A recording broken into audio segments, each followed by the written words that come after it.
A disability is something that has a major impact on your life.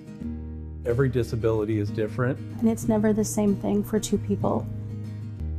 I am blind in my right eye totally and partially sighted in my left eye. I was 18 years old. We were traveling way too fast on a gravel road. Broke my neck, my back. My Asperger's syndrome and my cerebral palsy. I have anxiety and depression. People would have no idea just talking to me. Being independent means different things to different people. I want to live in my own house. I want to pay my own bills. Live independently and not rely on other people. When someone is not able to live as independently as they can, it does have a detrimental effect on people's physical and mental well-being. It's no complicated thing. It's just that people with disabilities want to be included. Plenty of people get stuck in ruts when they feel like they can't overcome something in their life. That's where Lyft comes in. Living independently for today and tomorrow. Lyft. We help people of all ages and all types of disabilities find the resources or acquire the skills to live as independently as possible. We serve the southeastern 18 counties here at the Billings office. We have a variety of things that we offer. We can help with grant funding for adaptive equipment. Maybe a home modification so they're able to access their home. We help people to find that funding. Helping people apply for Social Security benefits. Medicaid, Medicare, housing. They have a peer support group. Peer support, I think, is key. Sharing life experiences is one of the most powerful things to help people who might be new to disability, who might be struggling with their disability. Youth transitions is kids that are transitioning out of high school. They need to learn those adulting skills. It might be rent an apartment, learn how to grocery shop, budgeting. Help someone advocate for themselves in a school or an employment setting. One of our biggest strengths is providing folks with information and referral. If we can't help you, we hope to know who can. A lot of times we'll have a potential consumer call in and they think that they just have one need, and it turns out that we end up finding 3 or 4 things we can actually do for them. You can just come in and say, hey, I feel like I have this going on. Can you help me? And we can, which is so cool to me. I love that. Most of us on staff at Lyft have identified ourselves as having one or more disabilities. That is helpful in many cases. It's easier to empathize with someone when you yourself have struggled with a disability. This is what we specialize in. This is who we are, and this is what we do. And it costs nothing to go to Lyft. It's a nonprofit organization and they're there to help. Somebody that was a consumer that was working with Lyft was asked to do an art project. He visualized that the balloon helps to lift people up. And then it became the logo, and it's stuck. There's been success on all kinds of levels. It's really rewarding to have a consumer go, hey, I was able to do this by myself today. We want people to live their best life as independent as possible. Live as everyone else in society and live as a part of society, not apart from society. Everybody needs help. Sometimes you just need a little more help, and that's okay. That's absolutely okay. There's plenty of life to live still, and there's a way you can do it. Keep chipping away at it, little by little by little.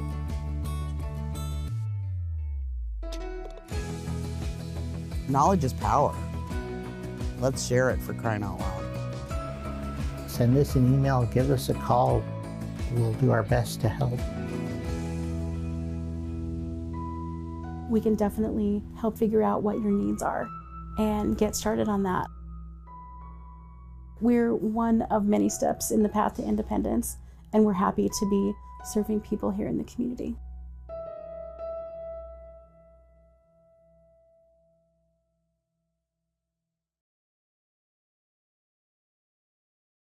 Good day and welcome to Living Well in Montana. Living Well in Montana is a program of living independently for today and tomorrow.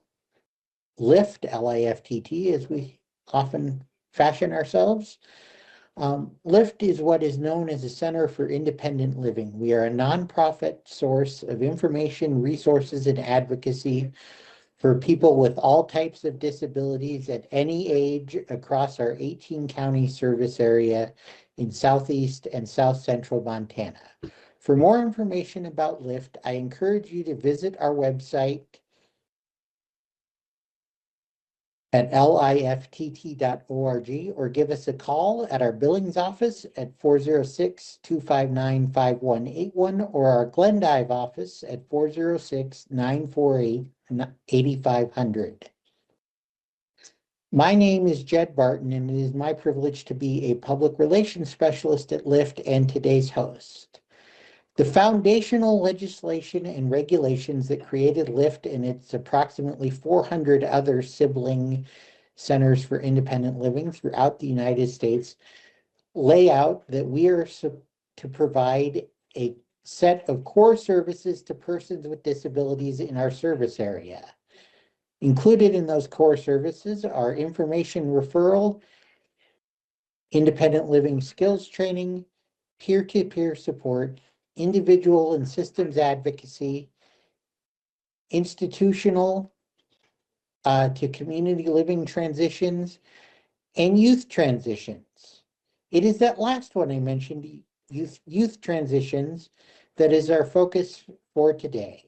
As I am once again have the pleasure of being joined, this time via Zoom, by Jennifer Hawkinson, LIFT's Glendive Regional Program Manager. Jen has years of experience not only with LIFT, but Action for Eastern Montana and the Boys of Girls Club of Dawson County. So I think it's fair to say that Jen is our in-house expert on all things youth-related, and joining her with her own expertise of many years is our independent living manager, Pam Ramirez. Jen and Pam, welcome to what has become a bit of a tradition here on Living Well in Montana, a start of the school year show talking about youth transitions. Thank you. Great. If one of you, and you can decide who answers the questions, if one of you could remind our audience exactly what youth transitions is and why it's considered a core service for LIFT and SILS in general. So I can answer that. Youth are our future. We need to be focusing on giving them those life skills, and that's what youth transitioning is teaching those skills before they move into adulthood, get on their own, sometimes even after a little bit.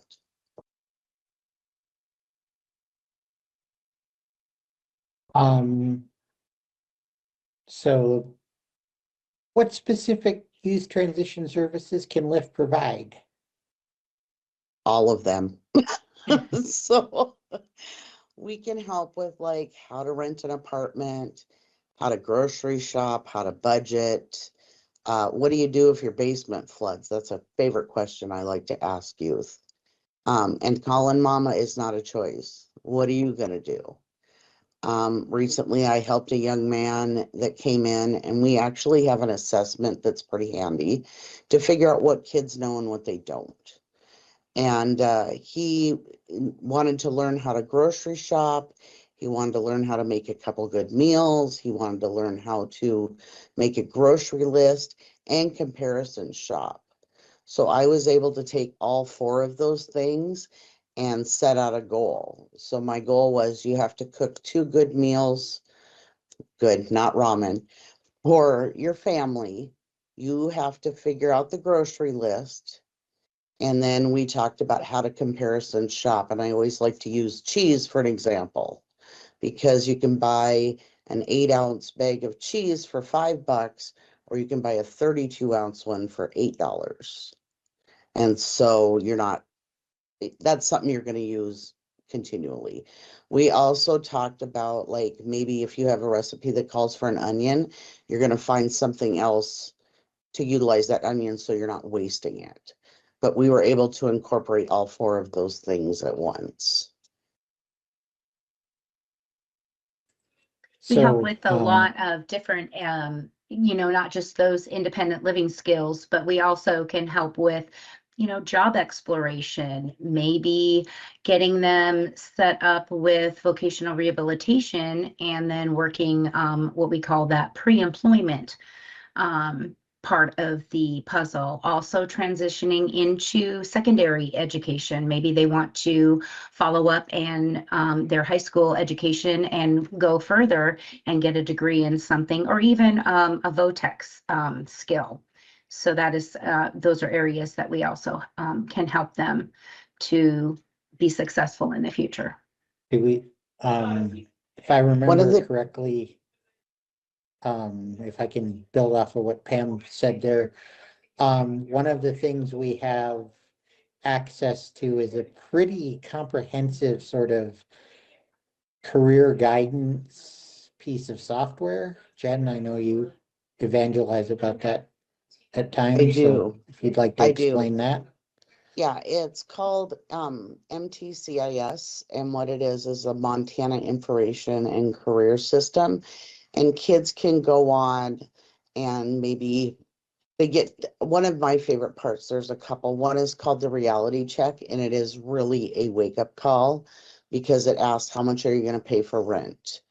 How much are you, what kind of car do you want to drive? Are you going to be a shopper? Do you want to buy a lot of clothes? Or are you going to stick with the basics? Insurance. It covers every realm, and it's really shocking at the end because it's like, oh my gosh, I have to make that much money to survive in a year. Being a YouTube creator is not going to get that for me. Another one that I really like to use is called onetonline.org. And what that is you can type in like a career, and it will literally list all the tasks, what skills you need. It'll give you what college, like it'll ask, what education you want, what state you want, sorry. And you can actually click on the state and it will take you to an entire list of colleges that offer that in that state. And then if you click on each college, it will take you to the college website. So it's quick and easy. The other thing I really like about it is it gives you an overview of what kind of wages you can make in that. I always go back to, I'm like, God, maybe I got in the wrong field, but I love what I do. Dental hygienist across the US starts out at like 80-some thousand. It's a 2-year school. I know, crazy, right, Jed? It is a 2-year schooling. They offer it in Great Falls for those people in Montana. And it just blows my mind. So I really like to have kids check out when they're talking about what they want to go into. And then you can kind of do a variation of, well, maybe dental hygienist isn't for you, but maybe a dental assistant.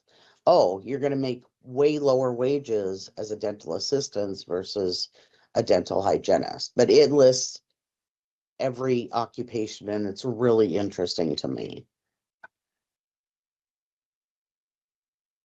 Yeah, it is interesting what occupations do and don't offer in terms of both financial and intangible benefits.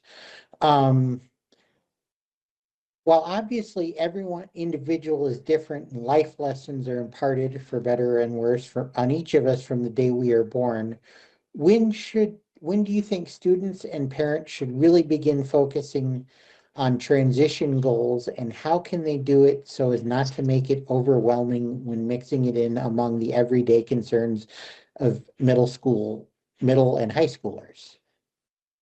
So I would recommend people start their kids younger than middle school. Some of those skills that you can start earlier is like maybe helping with the dishes, taking out the garbage, doing some laundry. I knew a gal who had a 16-year-old kid that didn't know how to do laundry. I was floored. And to not make it so overwhelming for them, I wouldn't do 50, I wouldn't pick 50 things to teach them at once. I might start with 3. And both Pam and I worked at Lyft in the past, and I get such a kick out of thinking about this. There was a youth that came in, he was like 10 or 11 years old, and we decided we were going to come up with a chore chart for him to do. But he got to pick the tasks that he was going to learn. And his first one, he said, was clean the cat box. And you could have knocked his mom and I over with a feather. We were so shocked that that's what he wanted to do. The kid is now in his 20s, maybe even early 30s.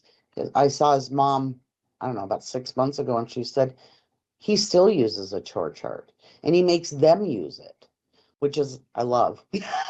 So he's training the whole family. You also want to teach people where they're at.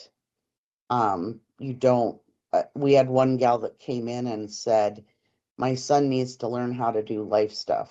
So we talked about laundry, and she thought we were going to come to her house to show him how to use the washer. And I said, oh, no, we're not going to do that, but we can help to break down the steps so it's a little easier for him. And then the next time they came in, she said, well, he's not getting the laundry from the washer to the dryer. And I said to the kid, do you have a phone? And he goes, yeah. And I go, great, set an alarm. And then set the alarm for when the dryer goes off. And then actually fold it and put it away. So there's things that you can put in place that are like little, to help break it down for them. The key is to start early and Amen. And be not quite so like serious, that this is how it's going to be kind of talk, but more informal conversations, learning what it is that they like to do, and like Jen was talking about, the skills that they currently have and the skills that they actually would need to learn to be successful. And the more the student or the youth ages is when you start to have those more in-depth, more serious kind of conversations and skill building sessions. So another tool that we have, I spoke at a youth conference a couple of years ago and found something, and it's literally teaching kids life skills. And it starts from like preschool and it goes all the way up, and it breaks it down like, this is where you should teach this. And then you move to this step. So, like health and safety, daily chores, job stuff, like it's pretty cool. It's pretty inclusive. So we also have that tool at our disposal. All right. How does Lyft interact, cooperate, integrate our services with those that are provided by Montana Vocational Rehabilitation? I know we're part of their network in a way. So maybe we can talk a little bit about that. So PREETS is through Voc Rehab. It is under the umbrella of Voc Rehab. And that is for kids between the ages of 14 and 21. And they are able to get PREET yes, stands for pre-employment training. So sorry. I forget people don't know the acronyms because we say them all the time. So what we can do is put in a referral for PREETS, and then the vocational rehabilitation person will do an assessment to see kind of what they want to learn, and then they refer them back to us. But we can provide like job coaching, resume building, interview skills, soft skills, all things for a job. I've helped kids that wanted to apply for college. I've helped them with that component of it. And we really try to work hand in hand with PREETS to make sure that all the youth needs are being met. And along with that goes those life skills. I've said it 100 times. The 2 biggest thing for a job is showing up on time and your attitude while you're there. And I've told that to youth. I'm like, you're not going to be the best at your job when you first start it. You will get there, but your attitude says worlds about you. You don't want somebody coming in and rolling their eyes and about doing stuff. And again, I had a youth that wanted to be placed at a fast food restaurant. And we went in and met the manager. And when we came out, he said, well, I'm not cleaning bathrooms. And I said, if you're asked of it, you will, because that's what everybody does. And you're going to have a good attitude about it.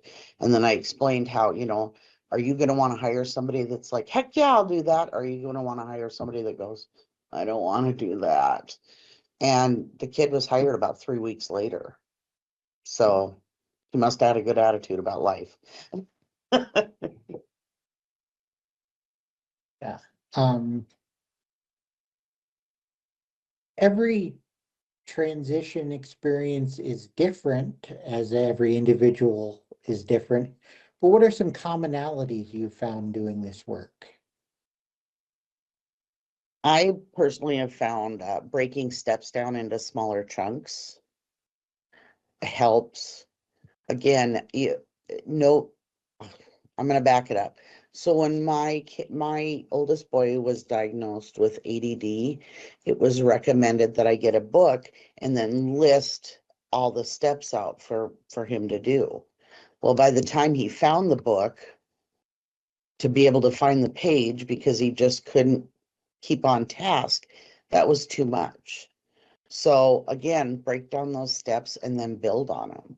It might be, okay, you want to learn how to use the washing machine. I know I keep going back to that, but you're not just going to say, go throw clothes in. That's not it. One thing that I love to do to the staff is ask them how to do the dishes.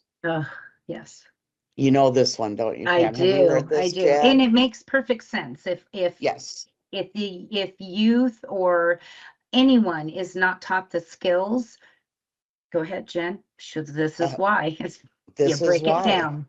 So typically when I ask that question, I said, okay, you have a sink full of dishes. What do you do? Well, I'm going to put soapy water in it, in the sink. I said, but wouldn't you have to take the dishes out of the sink and stack them on the counter? Are you going to wash your greasy pan before you wash your plastic cups? Probably not. How hot should the water be? How much water do you put in? Do you put in a gallon of soap? Do you put in a teaspoon of soap? So to break it down into smaller steps is going to help them to know the process a little better. You kind of have to act like they've never done it before, because guess what? They haven't. So yes, that is my favorite, using the dishes reference. It's balancing that independence with support that they've never really received, and breaking it down into those steps. We do also teach the importance of self-advocacy. If you're not getting what you need, who better to share with that person what you need than the person that is not getting it. So it's teaching those skills, and they're valuable as you progress through the ages, about standing up for yourself and saying what it is exactly that you need, and reminding people that they're not alone. Pam, I'm going to bounce off of that as well. So I've actually helped kids and parents, if there's a conflict, on what are some good resolutions, because those are life skills as well. Like, instead of screaming and yelling at each other, one of the things that I love to remind parents and kids is maybe you just need a minute. Maybe you're so upset, and before it escalates to that point of no return, it's okay to say, hey, you know what? I need a minute. I need to go pull my life together, and then we can come back and talk. Not only do I recommend that to parents to let kids do it, I tell kids, hey, you know what? Mom and dad sometimes need a minute too. If you're hounding, and they say, I need a minute, you're going to have to give them a little time, back it up, and then readdress it. And so that goes right into, sometimes it's, sorry, Jen, sometimes no, you're good. it's overwhelming, not only for the youth, but for the parents as well. And that feeling of overwhelmingness can come out in yelling or ignoring or walking away. While transitioning and independence are exciting, they're also very scary and can be very overwhelming. And so we're kind of like that neutral third party. We're Switzerland. We just stop, take a breath, and find the peace that will bring them both back together. I reflect on a few of the youth that I've worked with. They've come in arms crossed, and they're just, because their parents have drugged them in. And it's like, dude, this isn't for us. This is for you. And I always tell them, you didn't know you were going to get a comedy show when you came in today, did you? So by the time they leave, they're more relaxed to find out that this isn't just like a military type of thing. We're going to work with what they need to do. All right. We just got a couple minutes left. So again, if parents, educators, youth themselves would like to know more, how do they get in contact with us? Depending on the area, they can call the Billings office at 406-259-5181, or if they're in the Glendive area, they can call Jen's office, and she can give you that number. 406-948-8500. And if you only catch one of those numbers, if you call either office, we're going to point you to the right area, because we do cover 18 counties. Or you can always go to the LIFT website, liftt.org. It's a message at lift.org/contact. Great. Jen and Pam, thank you very much. Pleasure as always. Again, this has been Living Well in Montana, a program of living independently for today and tomorrow. We are a Center for Independent Living, a nonprofit source of information, advocacy, and resources for people with all types of disability at any age across an 18-county service area in southeast and south central Montana. For more information, as we just said, please visit lift.org or give us a call at our Billings or Glendive offices. My name is Jed Barton. Thank you and good day. Good day.